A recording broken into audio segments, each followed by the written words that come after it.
Welcome to How's Your ePresence on Business RadioX. This show is produced by ePresence, and I am Mark Galvin, the founder and president of that agency. We are coming to you live from the Subaru of Gwinnett studio inside the Sonesta Gwinnett Place Atlanta hotel. And we're glad you're here with us. It is a rainy day in Atlanta. Traffic is thick out there, and our show producer Mike Salmon has promised us that I think we're actually on regular radio, so everybody on 85 can listen to us. We're going to talk a lot about social media today because that's what we do here on How's Your ePresence. This show is brought to you by ePresence, and we are a firm that manages social media for both companies and individuals. So every month, we love to send out questions or host questions from our listening audience, and I've got a couple of new questions. And if you're ever interested in sending a question, all you got to do is send it to me at my universal handle. It's ePresenceMG. That's ePresence, M for Mark, G for Galvin, and that's my handle everywhere. So here's the first question I have that is good for this month. This is from Marlon Rhine. Marlon is a personal injury attorney at the Rhine Law Firm, and he sent this great question. Is it wise to place a link to an article in the comments on LinkedIn, and why? So evidently Marlon has seen a post show up on LinkedIn recently where someone was doing that. And I'm going to tell you what, Marlon, you ask a great question because, yes, it is good to place the link to an article in the comments on LinkedIn. So let's flesh this out just a tiny bit more. Let's say I found a great article on the Atlanta Journal-Constitution. I could go in, I could take the link to that article, and I could drop it in LinkedIn. Well, don't do that. Talk about the article, maybe grab a photo of the article, but drop the link to the post or to that actual article in the comments after you post. You'll reach more people. If you want more on that, ping me, and I'd be happy to answer some of those questions for you. One more question that we have is from Beth Boswell. Beth Boswell is with Boswell Real Estate. I think they're here in Atlanta, as a matter of fact. Her question is it worthwhile for real estate professionals to use LinkedIn? Well, here's the deal. You need to figure out where your audience is on social media. If it is on Facebook, you should be on Facebook. If it is on Twitter, you should go to Twitter. If it's on Snapchat, you're looking for a 17-year-old, 18-year-old, you go to Snapchat. If your audience as a real estate professional is on LinkedIn, you should be there. Now, I'm going to urge you to think about something, and that is there are not a lot of real estate agents on LinkedIn really leveraging it. And I'll guarantee you, everyone that these real estate professionals want to talk to are on LinkedIn. So they may not be used to hearing you there. So it might be worthwhile to jump in there and touch and reach those folks that are your connections. Connect with all of your potential clients. And I think you may find you could influence them. So the answer to the question is yes, I think it is worthwhile for a real estate professional to be on LinkedIn. Well, enough about those questions. Thank you so much for submitting those, Marlon and Beth. We appreciate that. I want to get on to today's guest. Today's guest is Zackary Knight with Knight Protection Services. And Zackary, you don't go by Zack.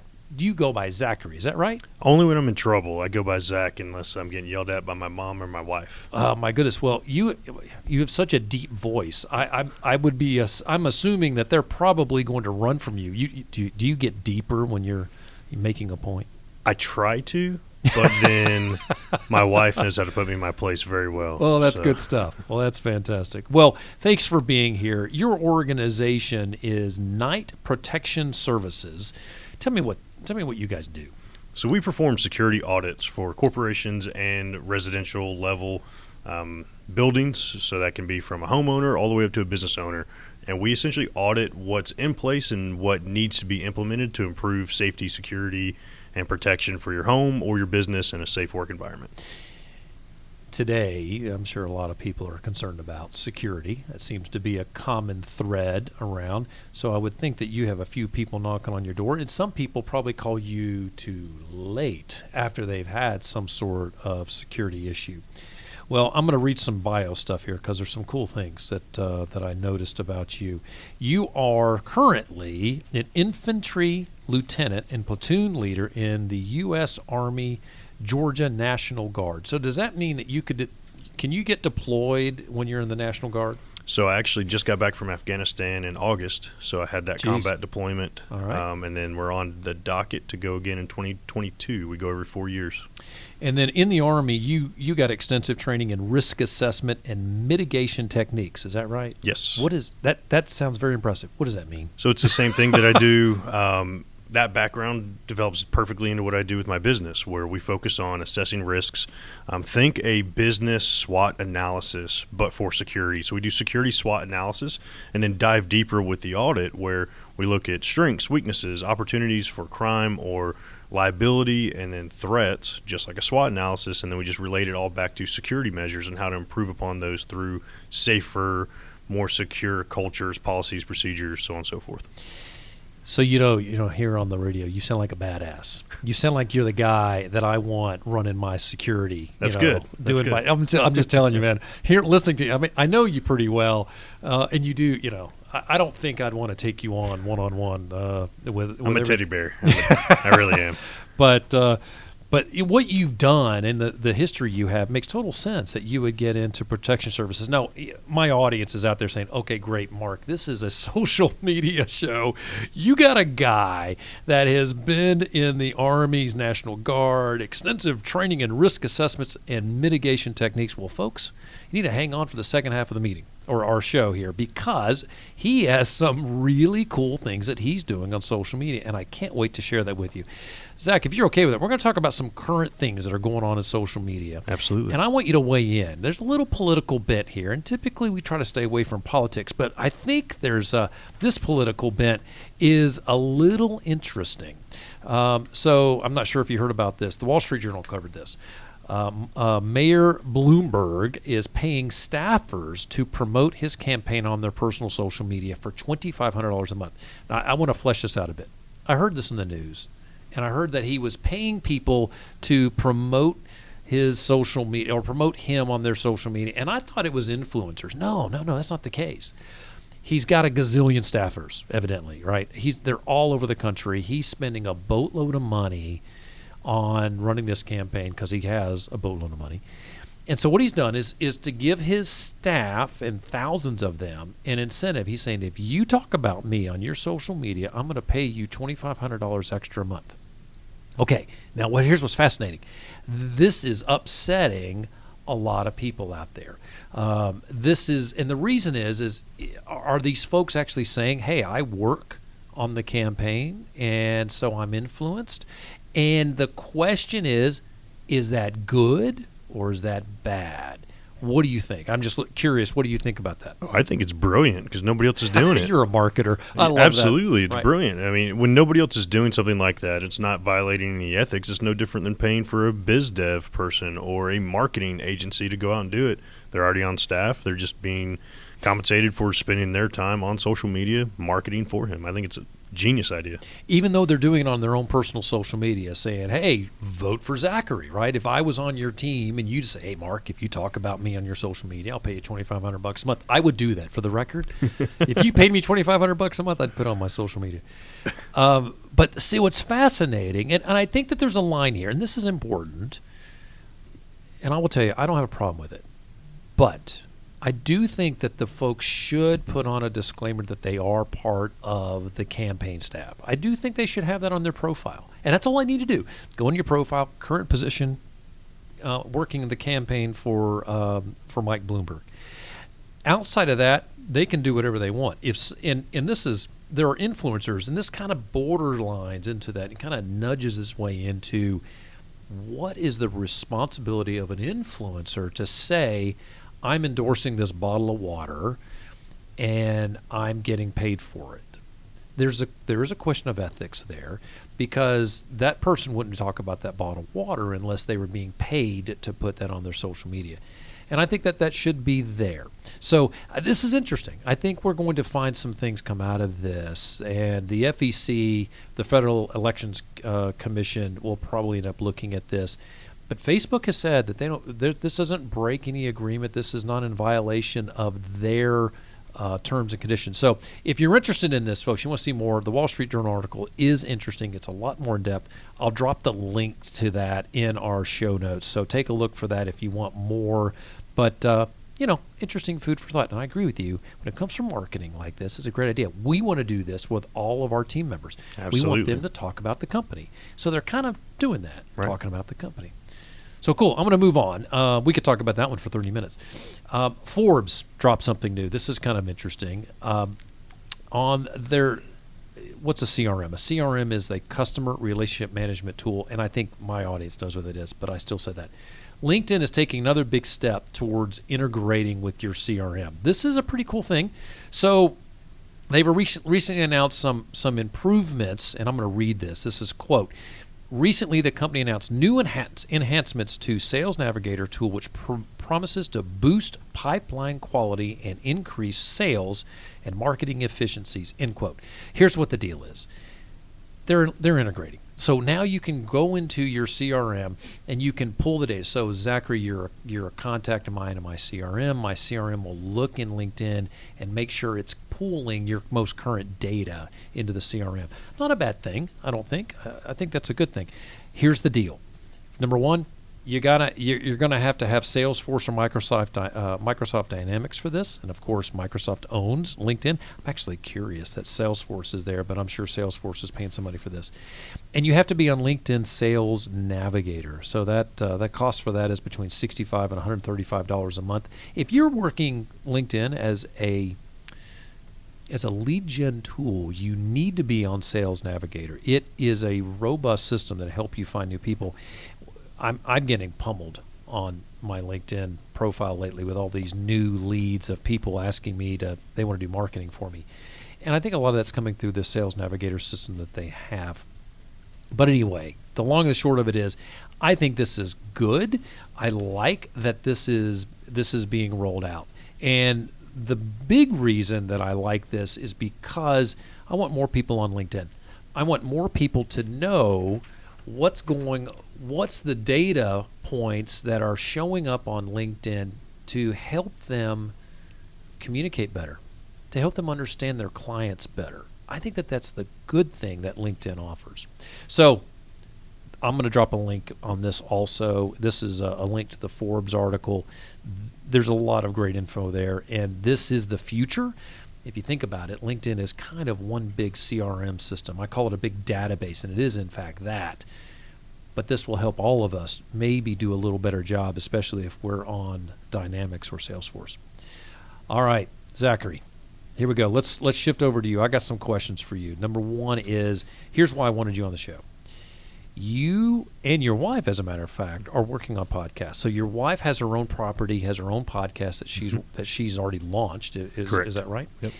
And you've seen some great success with that, and your success is running parallel to the way you're leveraging that on social media. Share with our audience how you guys have done this, and give me some analytical results, if you don't mind. Of course. Because you haven't launched your podcast yet. Last week. Oh, you did? It went live last week. Okay. So share with our audience what you did and what success you've seen, if you wouldn't mind. So a big part of it, her podcast is very passion and mission driven. It correlates the same name as our nonprofit, Surviving to Thriving, which is a domestic violence support nonprofit. And her mission on the podcast is to either interview individuals that have gone through some sort of abuse and want to share their story, or industry experts that can provide some sort of resource to them. So Mindset, you came onto the podcast to talk about LinkedIn and how important it is to have an online resume for people that may have never built that. Thank you for letting me be a guest. I enjoyed that. It was a fantastic episode, and that's where we've used LinkedIn to prospect for people like that all across the country. It's only improving our reach when we find somebody in Las Vegas that is a psychologist that focuses on overcoming trauma, and we bring her on him on the podcast. And now our reach is then shared in Las Vegas. So we use it as a prospecting tool to find different guests for the show. That's interesting. So you're using the guests to expand your reach because you're leveraging their audience. Correct. Right. I talk a little bit. There's something similar that I do on LinkedIn, and I have a team of people that not work with me, that are friends of mine. They have a lot of connections on LinkedIn. And when there's a post that I want to reach a lot more people, I'll ask them if they'll share that. An engagement group. Yes, essentially. that's exactly right. Yep. And actually, sharing's the wrong word on LinkedIn. Don't share. Like or comment is what you should do on LinkedIn. And you're doing the same thing. You're bringing on these these guests, and they're, of course, going to push your content to their audience. It's very, very smart. Do you help them with that? Or are these folks that you're bringing on, are they savvy enough to do it on their own? So we usually send them whatever marketing material we create. So if that's the episode cover art, each episode gets its own cover art and has their photo on it, as well as the topic we're discussing. So it kind of highlights their expertise. We send that over to them the weekend before and say, hey, this is what's coming up. Make sure you share, so on and so forth. Sweet. We provide the link Nice. To the podcast episode itself. That way it's just quick and easy for them to share that. And there's so far not been any hesitation on that, where we're getting good feedback. So the art sounds daunting. How are you doing that? I am a huge believer in paying somebody else to do things you're not good at. And I paid somebody to create a template for us on Canva, if you use Canva. Sure.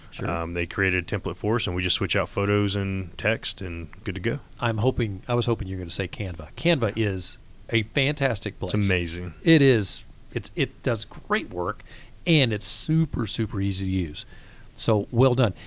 Mike Salmon, the owner of this radio station, does this. You'll get this at the end of the show. He will send you an email, and he'll say on the email, here are the ways that you can leverage this show.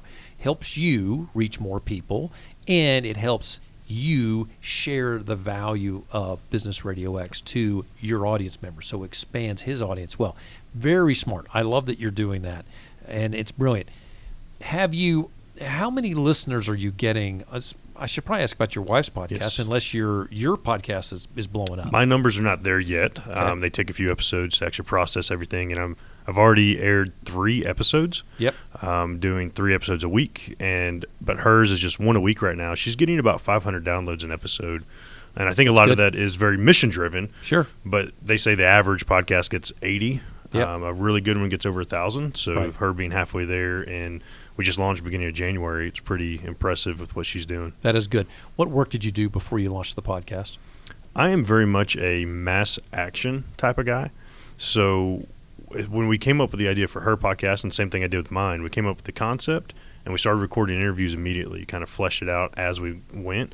I think any action's better than no action. Imperfect action's better than no action. I like that. So I came up with the concept of my podcast, and 2 weeks later it went live. With hers about a month, but we both batched about 4 months worth of content before we published the first episode. Good. So that way there's a good backlog of everything to come through. So that really works well when the show host is stuck on I-85 in the rain because they didn't. I lost my train of thought just there for a moment. Well, good. Let's see. I've got some other questions here for you. This is awesome. So,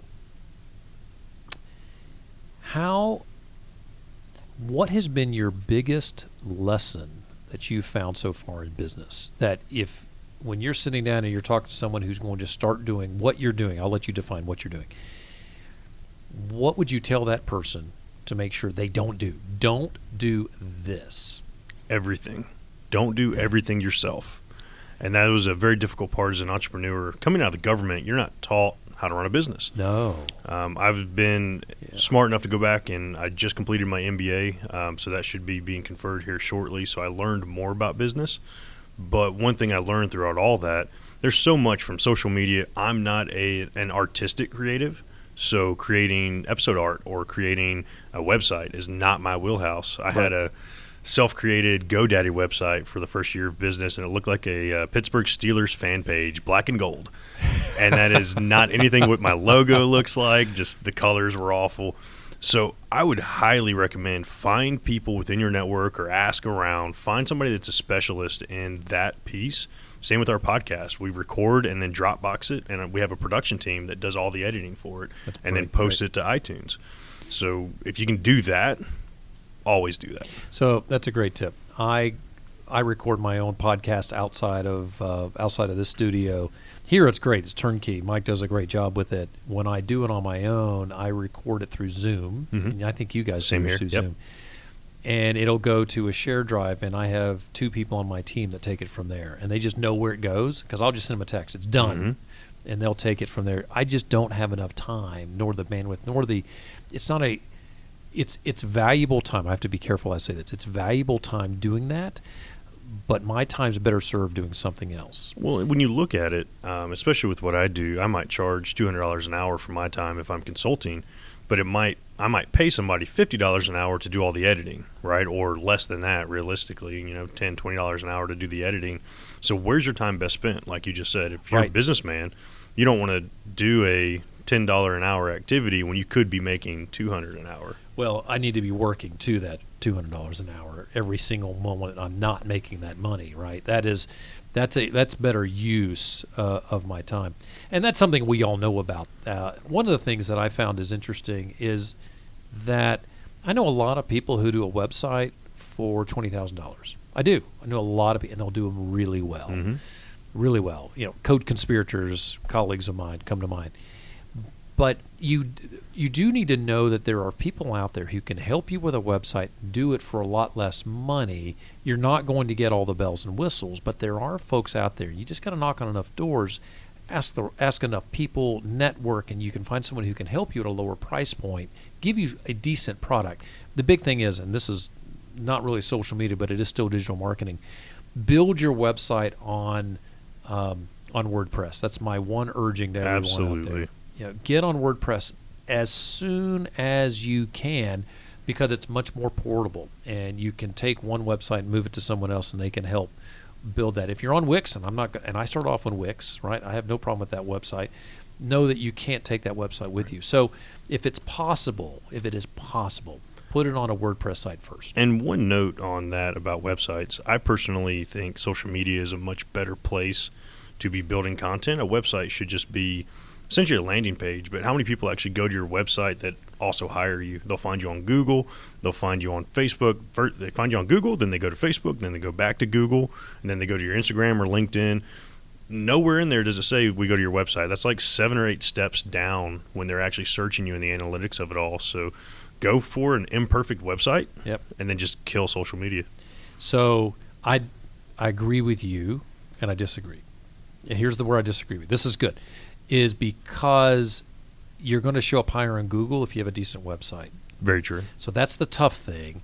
But I do think that you're right. As I pull up somebody on Google and I see them, I'm probably going to end up on me. I'm going to end up on social media. In fact, I'm probably going to go to Facebook or LinkedIn and look them up first. Yep.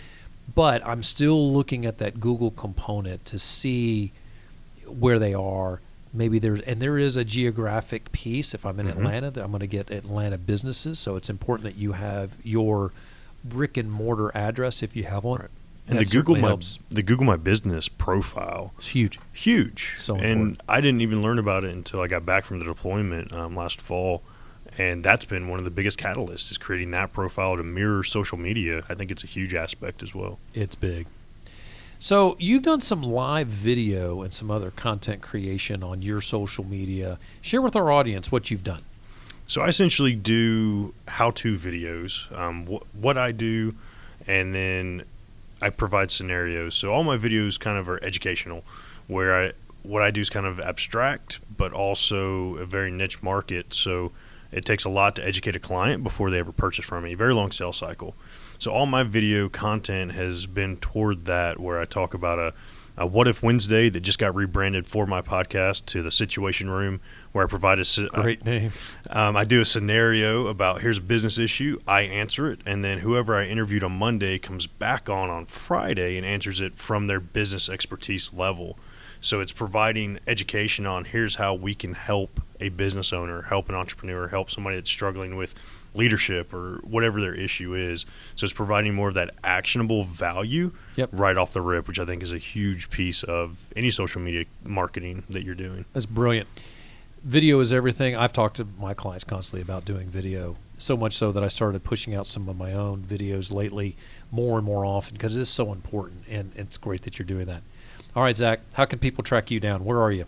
So you can find Night Protection at Night Pro LLC. That's KNIGHT Pro LLC across every social media platform. And then my podcast is at Be a Tactical Leader across all social media, and it's Tactical Leadership as the podcast. Awesome.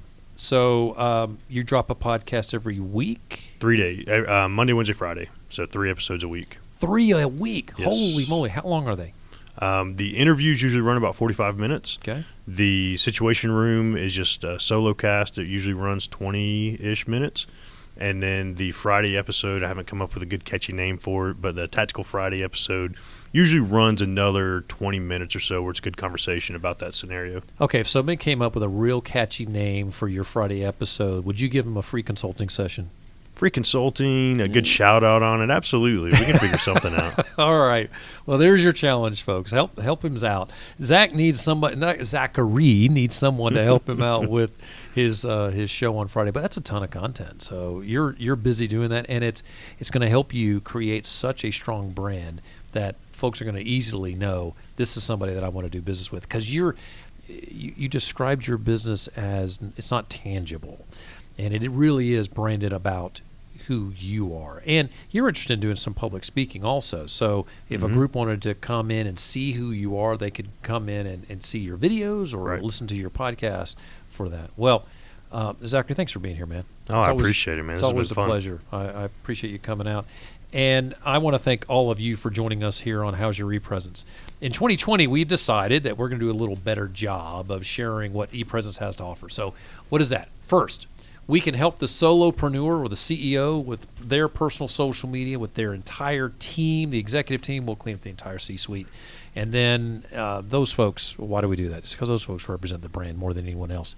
Second, we can drive company social media. So, picture the local restaurant. They need to be on social media. We can drive that for them to help them increase their own engagement and ROI.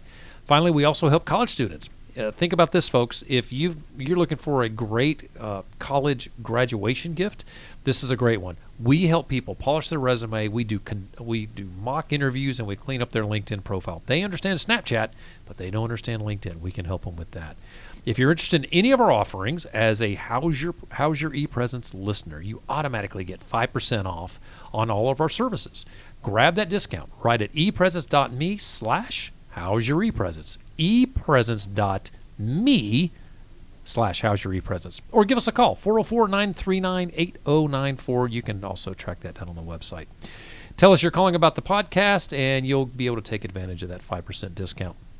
So if you're an entrepreneur, big executive law firm, college student, we have a solution for you. It helps you. It doesn't work against you. I look forward to hearing from you. Now, back to the show. We always here on the third Thursday at 3 at Business RadioX. You can always listen to a show live by selecting businessradiox.com and selecting the Gwinnett Studio. Also find How's Your ePresence on all major podcast channels, iTunes, Google Play, SoundCloud, Spotify, even your Amazon Echo. We add content every week so you can stay up to date on all business and social media. Be sure to add us to your podcast app, or you can always visit our website at ePresence.me to catch all of our shows. Until next time, for my guest, Zackary Knight, I'm Mark Galvin, and this has been How's Your ePresence on Business Radio X.